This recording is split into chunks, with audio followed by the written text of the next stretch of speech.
And what it appears to be one of the things you kind of begin to take on head on is the idea of race and religion. Uh-huh.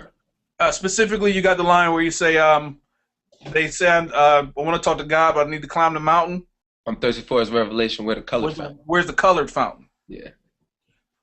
Do you think that the idea of race, especially for people of color, or not even necessarily people of color, but people who live in areas that are oppressed, whether they be people of color or not, do you think that their approach and the way that, well, not even their approach, but people's approach to them and the way that they can connect to race is being properly addressed, or do you feel like it's still something that's a few decades, centuries of just disconnect?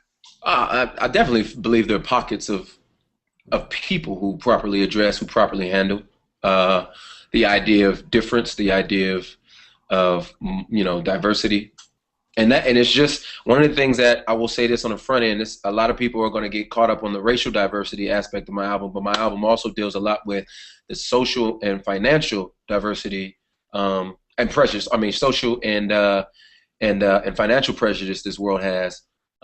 So it's just not about race, but it does deal a lot with race. But yeah, so I do believe there are a lot of pastors, a lot of preachers, a lot of theologians, a lot of writers, a lot of scholars, professors, fill in the blank, artists who deal with race in a proper way. But I do believe there's an overwhelming amount of people who don't handle it properly, or even worse, are just as bad. They're apathetic, and so they ignore the issue and they leave it kind of like as if there's no issue at hand. And I can share some stories with you where, and I will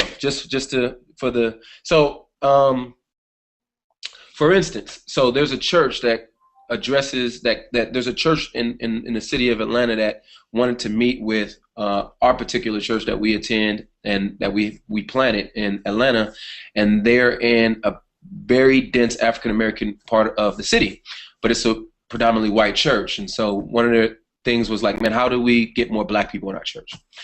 And they go through all these things and what they've tried to do, and pretty much it was unanimous on our end of the table, like, hey, I mean, ultimately you got to start putting African Americans in leadership. You got to put them in positions of to where people can see the presence there, there's trust, then they're going to authentically build relationships with people. I'm not saying that's the only way black people go to your church, but I believe at this point where you are, this is the most necessary. And immediately that thought was kind of shot down. It's like, well, no, that's not going to happen. So overwhelmingly what happens is situations like that where people want integration, but they don't want the necessary uncomfortable things that may come along with integration. Some of the sacrifices that people will have to make in order to have integration.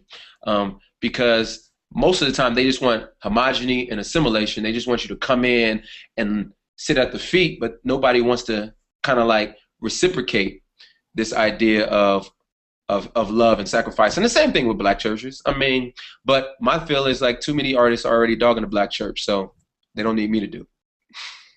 Word.